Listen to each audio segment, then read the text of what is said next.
¿Qué tal? ¿Cómo están? Comenzamos un nuevo punto de encuentro que hoy vamos a dedicar a la sanidad, pero no solo en la Comunidad de Madrid, sino en toda España. Los sanitarios llevan mucho tiempo manifestándose en prácticamente toda España, reivindicando una serie de cuestiones, pues es que les afecta en su vida laboral. Pues entre otras, la precariedad laboral, en la que se encuentran muchos de ellos, la interinidad, que no se termina de resolver. Hay médicos y enfermeros que llevan años como interinos y a los que la verdad es que no se les da una solución. Otra cuestión sobre la que se quejan es la falta de personal. No se convocan suficientes plazas para dar cobertura a la demanda sanitaria. Y, por supuesto, el tema del salario. O sea, los sanitarios españoles, especialmente los médicos que trabajan en la sanidad pública, bueno, es que son de los peores pagados de Europa. Creo que son los segundos empezando por la cola. Ahora nos lo dirá nuestro invitado. Pero eso sí, son los mejor formados, al menos de Europa. ¿Verdad que es un contrasentido? Pues claro que sí. Bueno, pues además hablaremos con nuestro invitado, el doctor Eduardo Raboso, a quien ustedes conocen, sobre su especialidad. Él es otorrinolaringólogo y de cuáles son las principales patologías y los tratamientos a aplicar. Por cierto, el doctor Raboso ha sido diputado autonómico y senador por el Partido Popular. En estos momentos él ha decidido dejar la política y está volcado en su profesión y en disfrutar, entre otras cosas, pues de uno de sus hobbies, como hacemos hoy, tiene sus hobbies. ¿Sabe cuál es su hobby? La restauración de tractores antiguos, que le encanta. Y ahí está, él está en Segovia, ubicado con restaurando tractores. Les digo, por si alguien tiene un tractor y quieren contactar, nos lo dicen, que el doctor Raboso lo hace encantado. Bueno, pues para hablar de sanidad y de la especialidad de otorrinolaringología me acompaña, como les he dicho, el doctor Eduardo Raboso, que es jefe del servicio de otorrinolaringología del Hospital Universitario de la Princesa de Madrid y también del Hospital Oncológico M.D. Anderson. Doctor Raboso, muy bienvenido una vez más a nuestro programa. Muchas gracias. Además, estoy encantada porque vamos a hablar de sanidad, que siempre es un tema que nos incumbe a todos, y luego vamos a hablar de esa otra parte, porque los médicos, aunque no se lo crean, son personas humanas con sus debilidades, con sus aficiones, en fin, personas normales, ¿verdad que sí, doctor? Sí, más o menos. Lo que pasa es que luego les vemos siempre la consulta y parece que como que te impone un poco más, porque cuando vas al médico es porque tienes algo, pero no siempre es algo malo. No. Doctor, yo me gustaría que habláramos, pues eso, de la situación en la que están los médicos. Es una situación complicada, son poco valorados aquí los médicos. En España, si hace 5 años, cuando a mí me preguntaban, cuando yo era portavoz de Sanidad, a mí me preguntaban cuál era la principal amenaza de la sanidad pública española, yo siempre decía la financiación. Y si me hicieran ahora mismo la pregunta, yo ahora respondería los recursos humanos.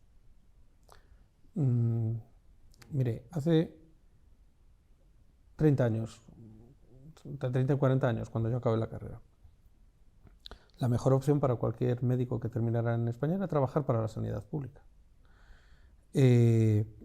La sanidad privada estaba, bueno, pues en un estado muy elemental, muy básico de asistencia.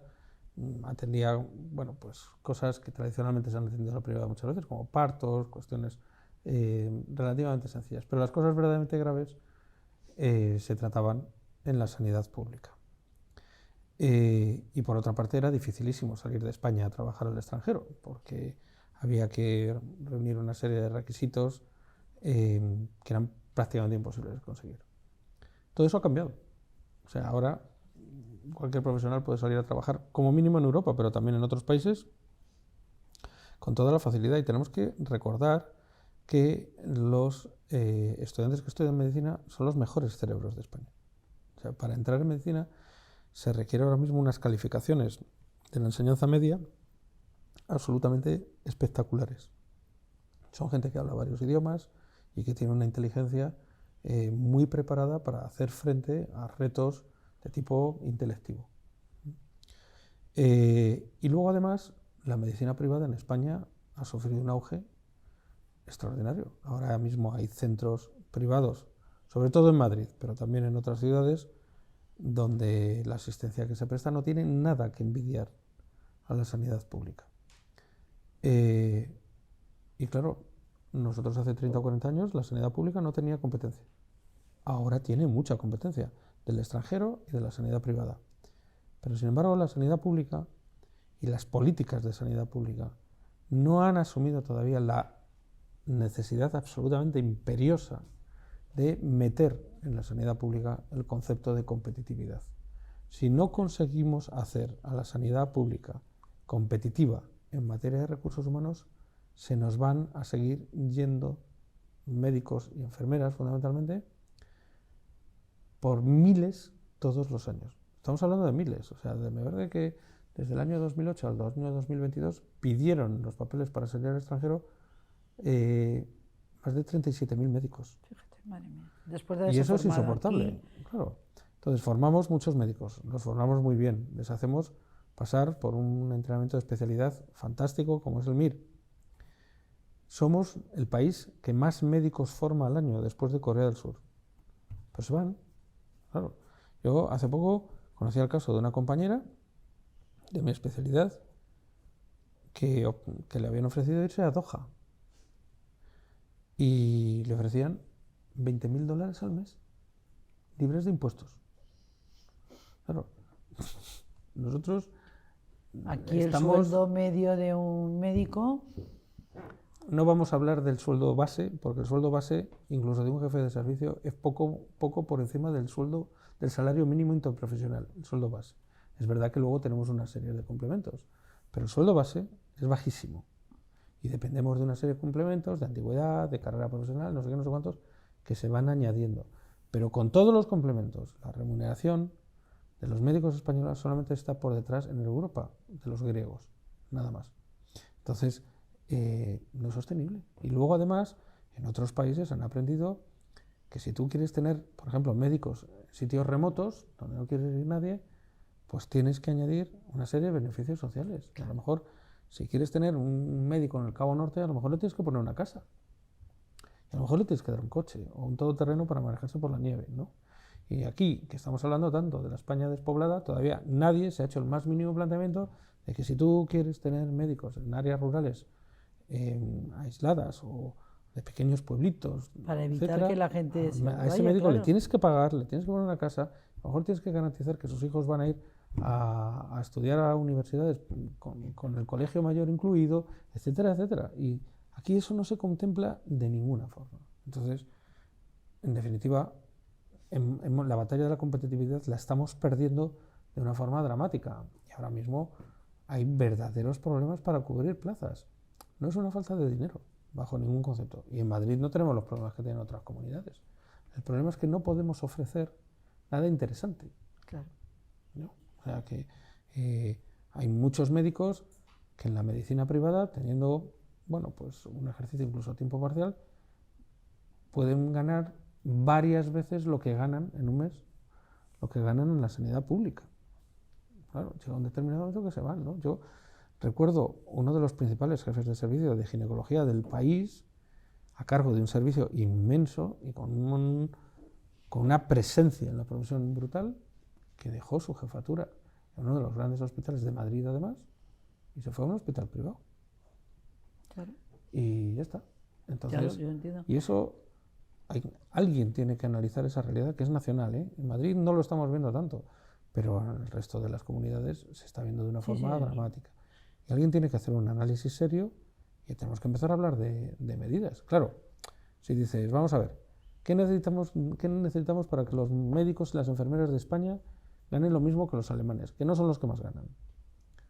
Bueno, pues hay que coger un 2% de los presupuestos, sacarlo de donde sea y añadirlo al presupuesto de sanidad.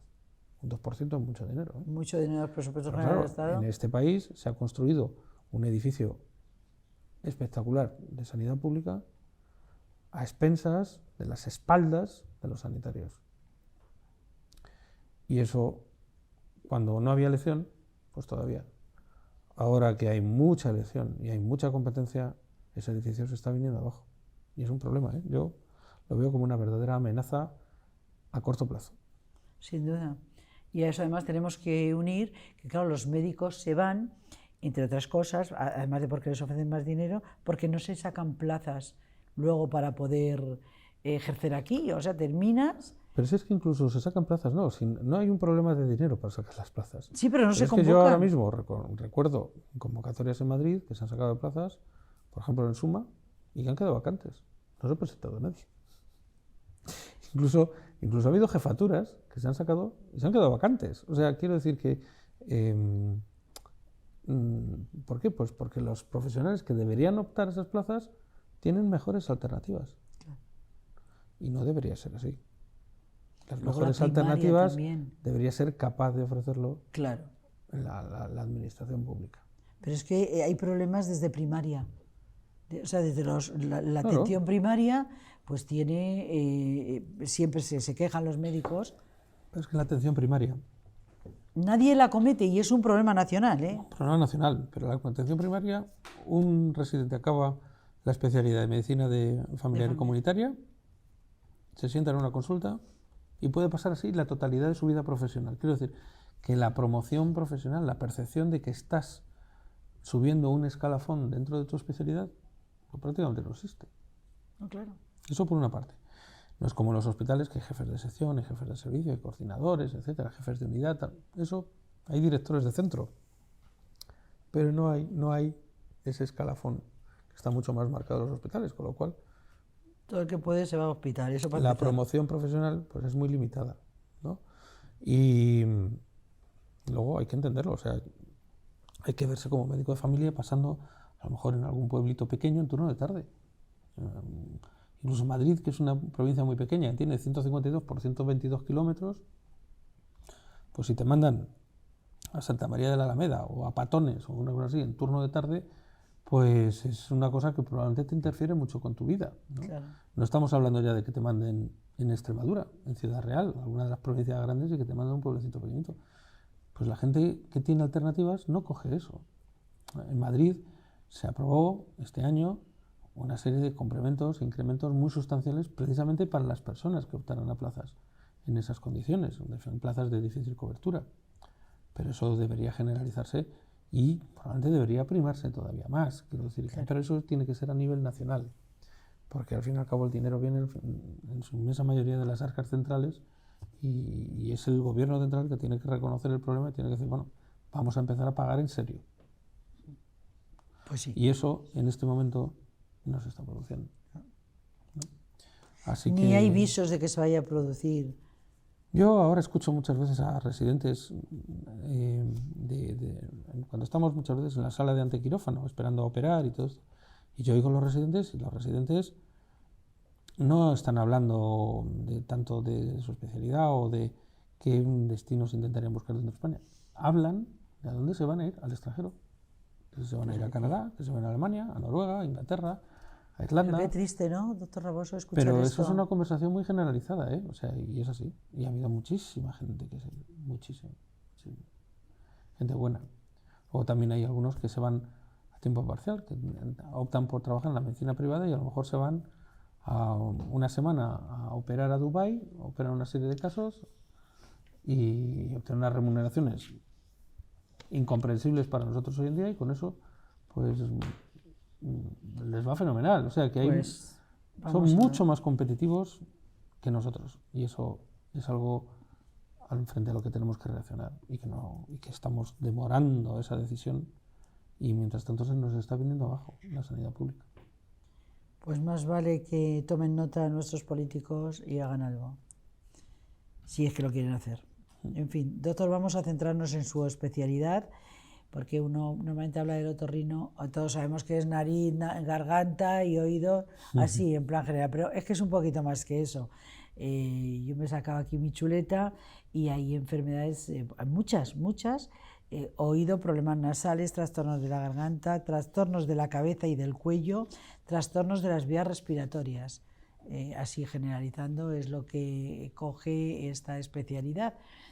Y bueno, pues a mí me gustaría que nuestros espectadores pues supieran un poquito pues ante qué síntomas deben de acudir al otorrino.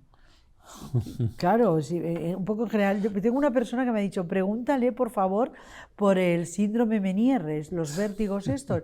¿Qué síntomas tiene uno? Porque también, como los españoles, somos casi todos, somos médicos y abogados y Sí, todos, ¿no? curas, todos, Sabemos de sabemos todos. todos de todo. Entonces dice, no, no, yo tengo síndrome Menieres. Digo, pero ¿te lo han diagnosticado? No, no, pero por los Lo he visto síntomas, en internet. o lo he visto en internet, claro. Entonces me ha dicho, pregúntale qué tratamiento puede haber y qué síntomas primero, claro. La otorrinolaringología es una especialidad muy amplia y muy compleja. De hecho, ningún otorrinolaringólogo se dedica a todo en profundidad. Todos tenemos un conocimiento general de la especialidad y luego enfocamos a algo muy concreto. Por ejemplo, yo me dedico fundamentalmente a cáncer, a tumores de cabeza y cuello, ¿no? Tumores de laringe, de tiroides, de fosas nasales, de base de cráneo, de oído también. Pero hay otros que se dedican nada más que a oído, otros que se dedican nada más que a patología de la nariz, otros que se dedican a vértigo. Entonces, es una especialidad tan amplia que es muy, muy, muy complicado dar una visión general. Y además es que es una especialidad que trata mucho los trastornos de la percepción del individuo de su propio medio. Es decir, los trastornos otorrino afectan la audición, afectan al olfato, también indirectamente afectan a la visión, afectan aspectos importantes del medio, perdón, del tacto, afectan al gusto, afectan a, vaya, nuestros Sí, sentidos, sí, ¿no? claro, claro. Los instrumentos a través de los cuales nosotros tenemos nuestra percepción del medio, ¿no? Con lo cual los trastornos otorrino en general se aguantan mal porque, claro, rápidamente producen una limitación en nuestra calidad de vida, ¿no? Yo creo que ese es el momento en que un paciente tiene que ir al médico, ¿no? O sea, no hay que esperar a que los demás te digan que no oyes. Cuando tú ya tienes percepción de que estás poniendo la televisión probablemente demasiado alta, en ese momento tienes que ir al médico. Luego también, yo siempre digo que en otorrino hay que estar muy alerta con las asimetrías, es decir, cuando oyes mejor un oído que por el otro, cuando respiras mejor por un lado de la nariz que por el otro, ¿no?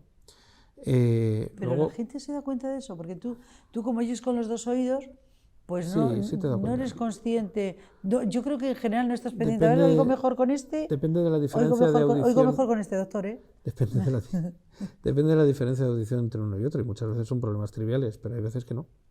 Luego, los pacientes fumadores tienen que estar muy, muy al tanto de que pueden tener en algún momento cosas serias, ¿no? O sea, para cualquier paciente fumador que tenga un trastorno de voz que lo dure más de una semana, tiene que ir a que le vean la laringe. Es imprescindible, ¿no?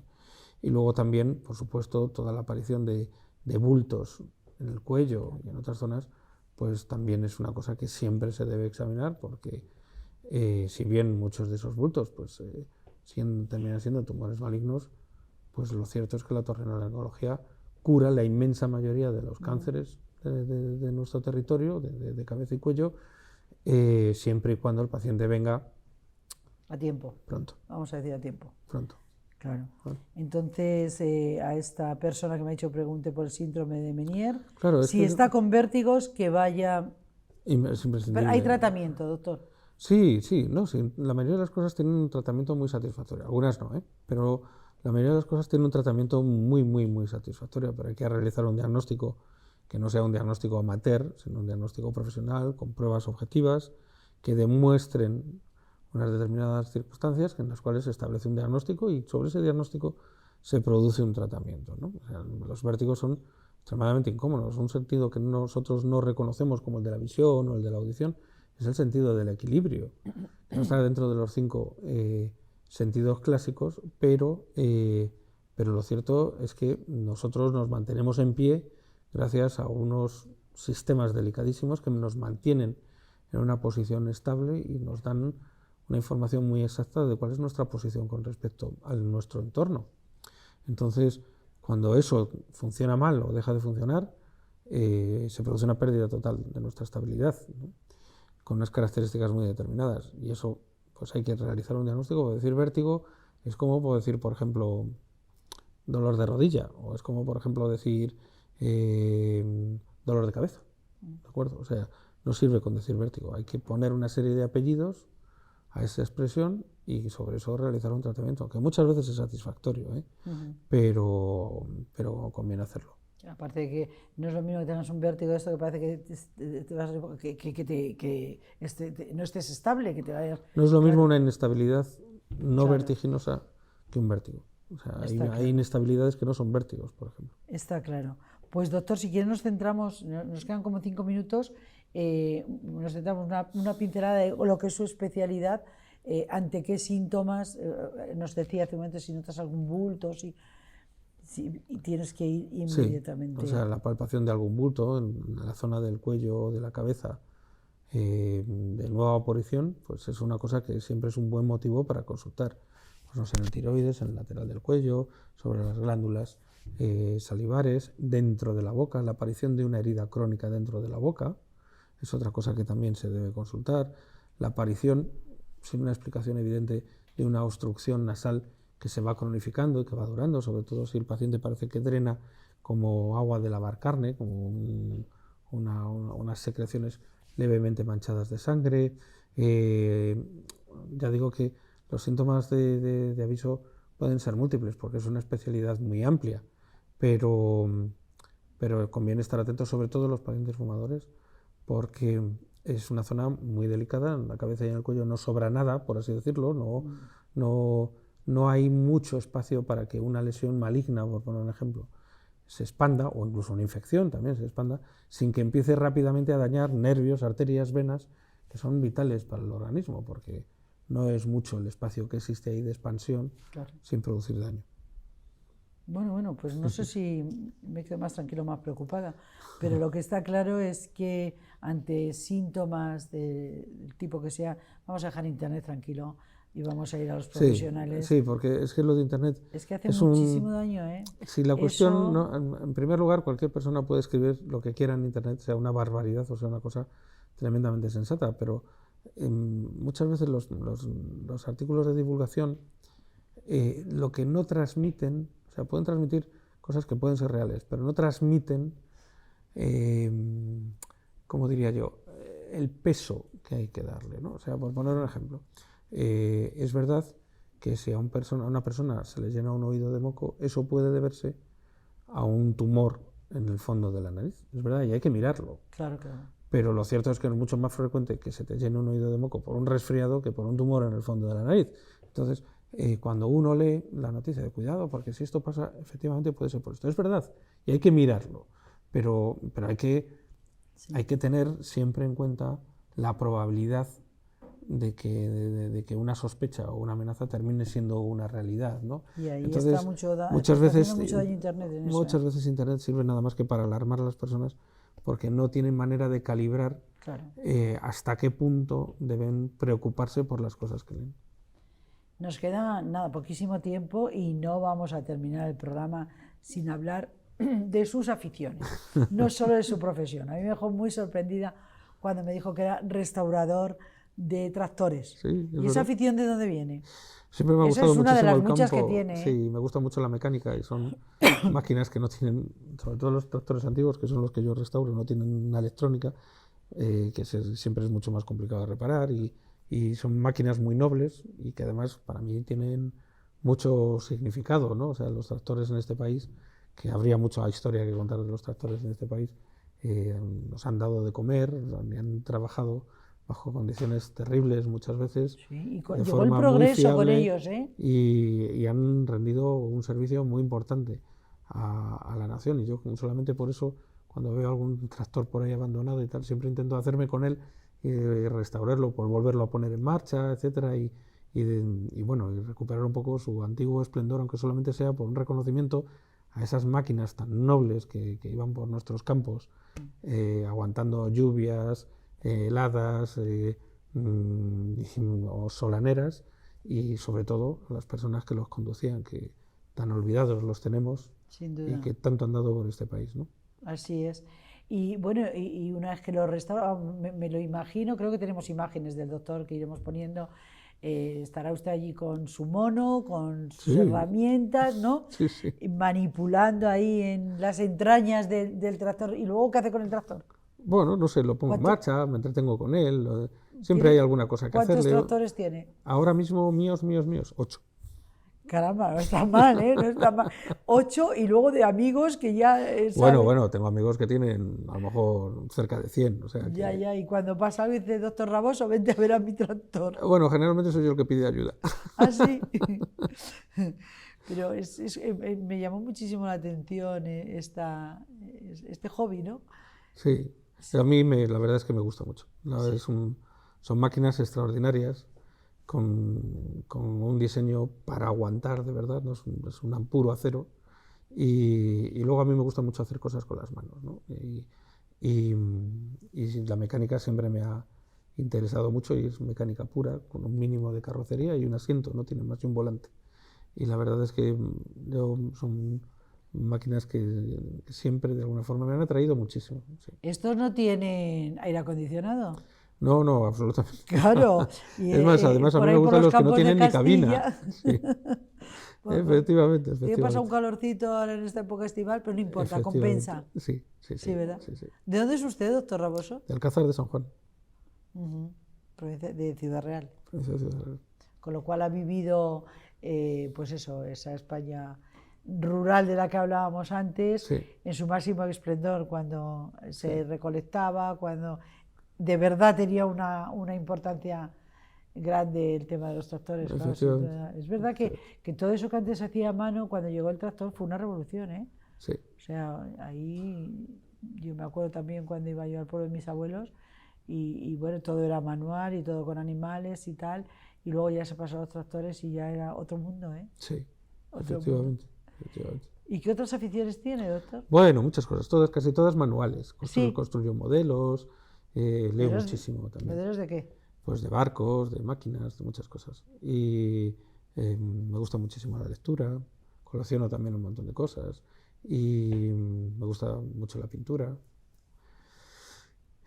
No pintar yo. Eso iba a preguntar, No, no, hombre, no, pues eso también con las manos se me gusta lo que trabaja. pintan otros. Sí, Y, y bueno, no sé, yo creo que en general tengo una curiosidad infinita por prácticamente cualquier cosa que se me cruce en el camino, ¿no? La ornitología también me gusta mucho. ¿ah, sí? Sí. O sea que, nada, en general vivir en el campo, que Ya es veo de yo. lo que más me gusta. La verdad es que cuando yo vivo una temporada en Madrid o paso temporada, fundamentalmente por cosas de trabajo, me termino poniendo mal, ¿no? O sea, yo echo mucho de menos el espacio, ¿no? O sea, y llegar a mi casa y ver que mm, puedo mirar al infinito, ¿no? No, Sí, sí, sí.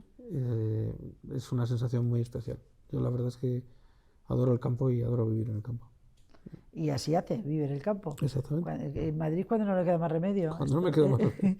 Esto es al revés, no son los de los pueblos que se vienen a Madrid, sino es en Madrid que se va al Sí, en pueblo. mi pueblo hay incluso magistrados del Supremo, ¿eh? O sea que eh, cada vez yo creo que es más popular en los municipios pequeñitos así que hay Colindan de esas grandes en la ciudades. periferia de la provincia de Madrid, incluso en las provincias adyacentes. Hoy en día hay buenas comunicaciones, se puede teletrabajar, etcétera, y la calidad de vida no tiene nada que ver. Pues yo le felicito, doctor, por esa iniciativa y que siga disfrutando de la vida y del campo, de la luz, del sol, del cielo, que es maravilloso, y Sí, de sus tractores. y de mis pacientes y mis compañeros. Por eso, por supuesto, es que habíamos dejado esto para el final, pero yo sé y lo he experimentado cómo disfruta con su profesión. O sea, todo el mundo que conoce al doctor Raboso habla de él como la eminencia que es hombre, en su campo profesional, de eso no tenemos ninguna duda. Ya sabe que aquí para nosotros es nuestro doctor. Se lo digo Muchísimas siempre. gracias. Muchas Muchas gracias, gracias. doctor Raboso. Hemos llegado al final del programa, no tenemos tiempo más que para despedirnos y agradecerle que haya estado aquí y cuando quiera o cuando yo le llame. Por supuesto. Claro que sí, pues aquí le esperamos. Ya saben que el doctor Raboso es el jefe de servicio de otorrinolaringología del Hospital Universitario de la Princesa, de aquí de Madrid, y también del Hospital Oncológico M.D. Anderson. Así es. Así que, pues nada, que nos vemos ya cuando descanse un poquito en el campo, le llamamos otra vez que venga para acá, aquí a los madriles.